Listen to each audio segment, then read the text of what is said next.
Si te gusta escribir poemas o te interesa la poesía, quédate en este video porque voy a resolver varias dudas de mis suscriptores que tienen que ver con la creación poética. Hola mil ojos y mil hojas, bienvenidos a la Panadería de Lufloro, un canal de poesía. Primera duda, ¿cómo se mide el verso libre? Esta pregunta me la hace José Blandino Raudés y deben saber que si ustedes quieren escribir poemas tienen dos opciones.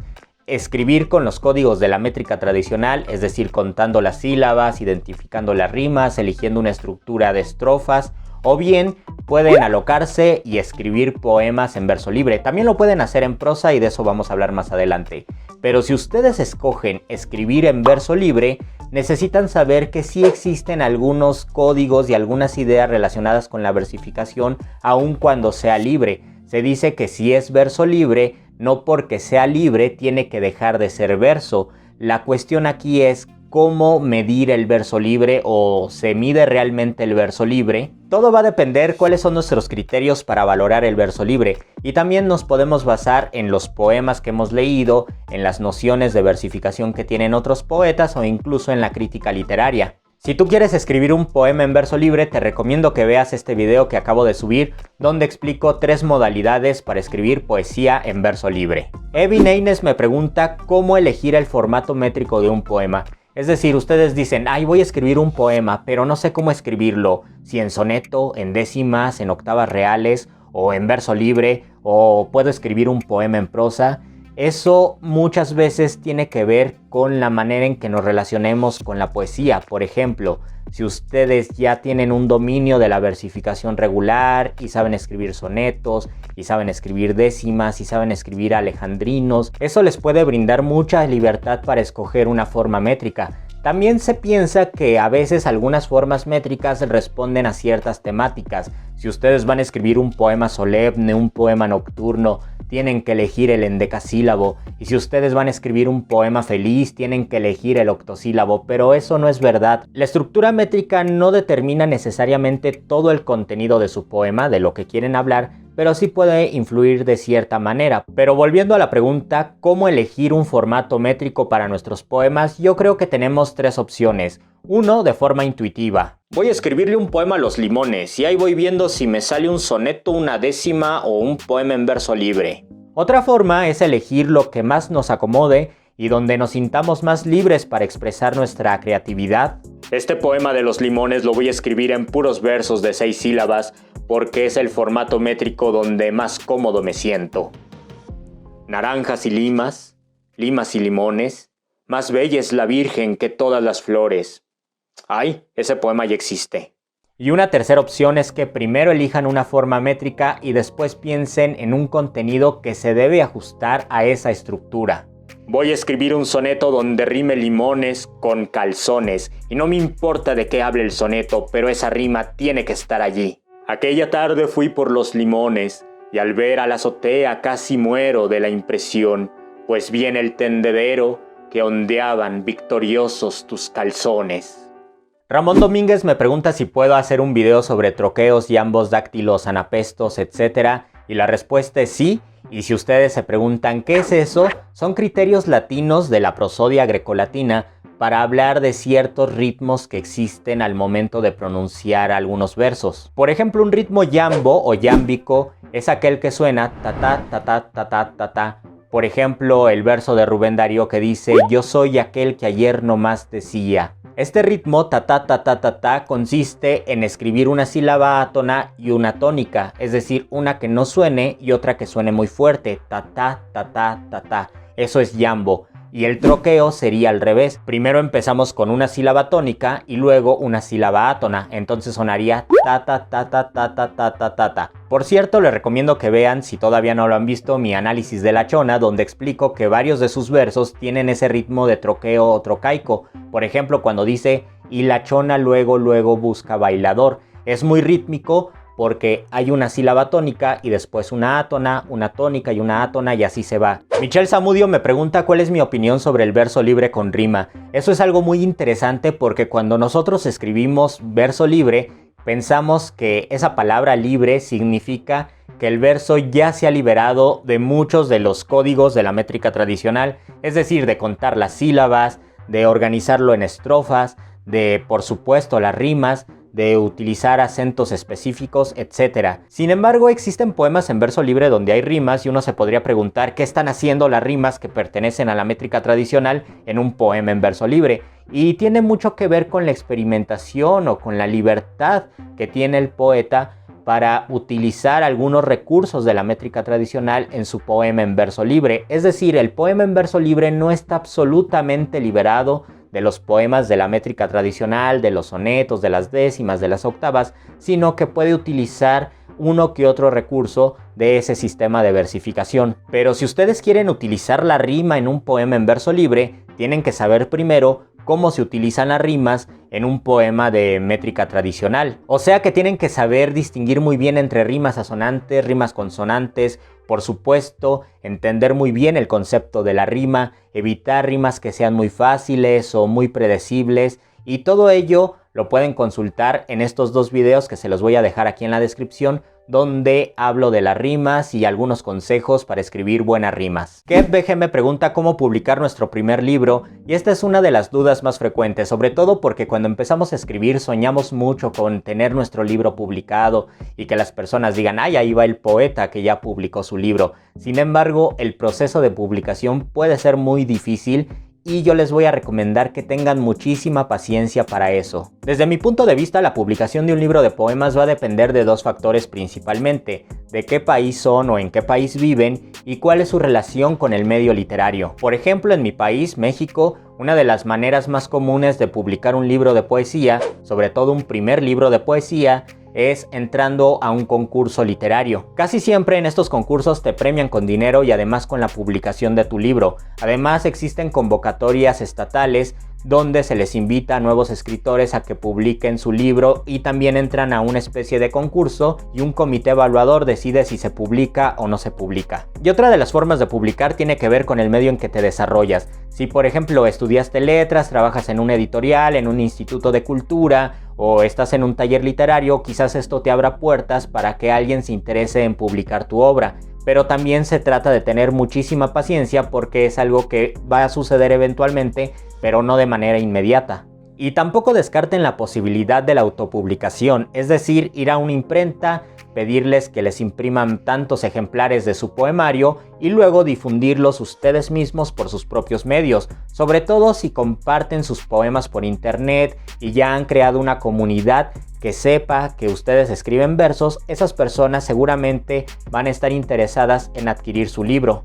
Alejandra Inclán me pregunta, ¿podrías hablar de esa poesía que se escribe sin signos de puntuación? ¿Cuál es su intención? Saludos Alejandra, yo les recomiendo que sigan su contenido, ella también comparte temas relacionados con la poesía, búsquenla como Decidora de Poemas. Tienen que saber que antes los poemas entraban casi siempre por los oídos en lugar de por los ojos, es decir, las personas que se acercaban a la poesía lo hacían de una manera auditiva y no visual, no abrían un libro y leían en silencio. Sin embargo, con la aparición de la imprenta cada vez fue más frecuente que los poemas aparecieran en libros y esto condicionó el modo en que nos acercamos a la poesía. Eso implica que la poesía ahora cobre un valor visual muy significativo y por eso nos encontramos poemas que no tienen mayúsculas o que tienen diagonales o barras o están centrados o alineados a la derecha, lo cual implica que el poeta está pensando no solo en cómo va a sonar su poema o cómo se va a escuchar, sino cómo se va a ver impreso en una página. Y por lo tanto, si se encuentran poemas que tienen versos desplazados o muchos juegos visuales, es porque el poeta está pensando que ese texto se va a transmitir de forma visual, además que se puede leer en voz alta. Carlos Gutiérrez pregunta ¿qué libros ayudan a mejorar los poemas? Y la respuesta la voy a dividir en dos. En primer lugar, todos los libros de poesía te ayudarán a mejorar en la escritura de tus poemas siempre y cuando tengas disciplina y tengas mucha curiosidad y mucho interés por leer poesía. Y en segundo lugar, hay muchos libros teóricos y muchas reflexiones relacionadas con la poesía. Por ejemplo, está el famoso El arco y la lira de Octavio Paz o muchos ensayos de poesía que se han escrito sobre todo en el siglo XX y lo que va del siglo XXI, algunos más complicados que otros, algunos que incluso solamente interesan a los investigadores de la poesía y no a los poetas como tal, pero yo sí te voy a recomendar que si eres de México o si son de México, adquieran el Diccionario de Retórica y Poética de Elena Bernstein. Es un maravilloso libro donde aparecen muchísimos términos relacionados con la poesía, muchos de los recursos, que es una metáfora, que es una anáfora, que es un calembur, que es una paranomasia, que es un símil, una comparación. Todo eso lo van a encontrar en este diccionario.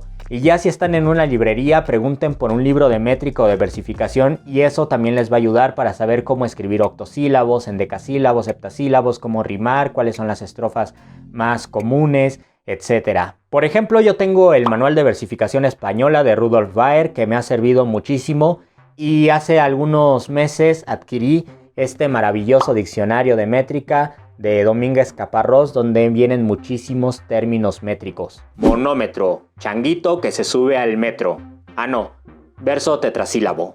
Kevin MC me hace una pregunta muy específica: ¿dónde colocar los acentos en versos de 9 sílabas, de 7 sílabas, de 8 sílabas, de 12 sílabas, de 13 sílabas, etcétera? De esto me gustaría hablar a profundidad en un video futuro, pero por lo mientras les voy a decir que si ustedes escriben un verso, tienen dos opciones. Una opción es que los acentos siempre caigan en el mismo lugar. Por ejemplo, escriben versos de 10 sílabas y pueden decir: tengo comezón en las axilas, quiero estar a solas y rascarme. Pero también pueden escribir poemas de, por ejemplo, versos de 12 sílabas donde combinen diferentes acentos, y todo tiene que ver con la convención y con las formas métricas que ya se han difundido. En pocas palabras, hay poemas con métrica que suenan muy sonoros porque todos los acentos siempre están en la misma posición, y otros que suenan un poco más variados porque los acentos cambian de lugar. Y en el mundo de los poemas hay de todo. Hay poemas que están muy ligados a esos ritmos específicos y otros que van variando su posición acentual. Y estas particularidades las pueden descubrir conforme vayan leyendo más poemas. En algunos se van a dar cuenta de esto, van a decir: este poema es muy sonoro, es muy machacón o muy rítmico. Y en otros poemas van a decir: pues este poema está en verso, pero no me suena nada de verso. Socorro Santiago me pregunta cuál es la diferencia entre poema libre y prosa. Quizás la principal diferencia es la propuesta visual. El poema en prosa se ve así y el poema en verso libre pues sigue siendo verso.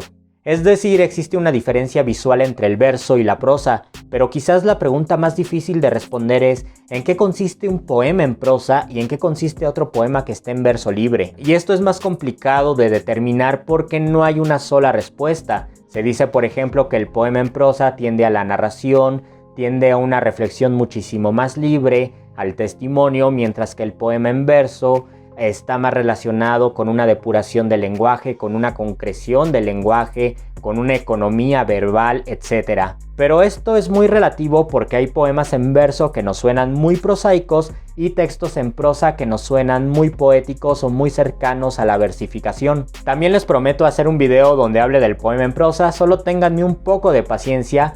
Pero les adelanto que entre la idea de poema en prosa y prosa poética, que se suelen utilizar como sinónimos, es recomendable que hagan una distinción. La prosa poética es el recurso, cualquier texto en prosa, una novela, un cuento, un ensayo, que esté muy cercano en su lenguaje a lo que relacionamos con la poesía. El poema en prosa es el texto en sí, el texto poético cuyo formato está en prosa. Zeus me pide que recomiende algunos libros de poemas. Yo les voy a hacer 4 recomendaciones. Primera, busquen poemas por internet y si les llama la atención ese autor, busquen más poemas de ese autor y luego vayan a una librería y pregunten si tienen algún libro de ese poeta que previamente ya conocieron y ya disfrutaron. Número 2, compren antologías de poemas. De esa manera se van a enterar de muchos autores y también después, cuando tengan a sus predilectos, pueden comprar sus libros. Si son de México, yo les recomiendo que compren Los 8 siglos de poesía. Es un maravilloso libro de muchísimas páginas con muchísimos poetas. Muchos de los grandes poetas del siglo XX o del siglo XIX o de mucho antes están en este libro y es una gran recomendación. También para los que son de México, busquen el Ómnibus de Poesía Mexicana. Es otra gran antología de poetas mexicanos. Les voy a leer unos versos que aparecen en el baño. Al llegar este momento, me siento a considerar lo caro que está el sustento y en lo que viene a parar. La siguiente recomendación es que confíen mucho en el azar, caminen por el mercado, caminen por el tianguis y si encuentran un libro de poemas, cómprenlo y a lo mejor ese libro los estaba esperando ustedes para que lo leyeran. Yo de esa manera he descubierto a muchos autores y también he comprado libros muy interesantes. Y mi última recomendación es que lean los libros de poemas completitos, sobre todo si no son antologías. Si es un libro de un autor en específico, lean todos sus poemas, porque quizás va a haber poemas que no llamen su atención, pero habrá otros que les encantarán. También muchas personas me preguntan cómo aprender sobre métrica, qué libros de versificación recomiendo, y mi principal recomendación es que lean poemas de la métrica tradicional, que memoricen esos poemas, que los lean en voz alta, porque la única manera de aprender a escribir con metro y con rima es vincularnos muchísimo con ese tipo de poemas. Entre más sonetos, por ejemplo, aprendamos de memoria, será más fácil escribir sonetos o escribir en decasílabos. Así que los grandes maestros para aprender métrica son los poetas. Y de todos modos, consulten en este canal la lista de reproducción métrica, donde ya he subido bastantes videos relacionados con la versificación y con la métrica. Y ya por último, Susana Suazo me pregunta ¿cómo saber si uno sirve para escribir poesía? Es una pregunta que yo creo que todos nos hemos hecho alguna vez en nuestra vida y la respuesta es: debemos confiar mucho en lo que hacemos y sobre todo disfrutar cuando escribamos y leamos poesía. Yo considero que el talento no es un regalo para unos cuantos elegidos, sino un derecho de todos los seres humanos. Todos tenemos derecho a la creatividad porque todos somos creativos, todos tenemos imaginación y si queremos escribir poesía, todos lo podemos hacer. Desde mi punto de vista, mientras más amor tengamos por la poesía, eso nos va a conducir a escribir mejor. Y también no se deben desanimar o no se deben agüitar pensando es que yo no sé escribir, es que no sé de métrica, es que no sé de rimas, no sé de metáforas. No se preocupen por eso porque todo se va aprendiendo en el camino. De hecho, uno nunca deja de aprender. Entonces, aun cuando no sepan nada de reglas de la poesía, ustedes escriban y conforme vayan escribiendo y se vayan disciplinando, podrán ir mejorando en sus poemas. Y bien, pancitos y pancitas, muchísimas gracias por llegar hasta aquí. Si tienen más dudas, déjenmelas en los comentarios. Espero en el futuro hacer otro video de preguntas y respuestas. Mientras tanto, me despido de ustedes. Síganme en todas mis redes sociales y nos vemos muy pronto. Hasta luego. El lobo que busca su presa se atiene a colmillos filosos. Es gente carente de culpa, no es docto ni bien educado. ¿Qué esperan del lobo, carneros? ¿Bombones, caricias, besitos? Tará, tararí, tarará.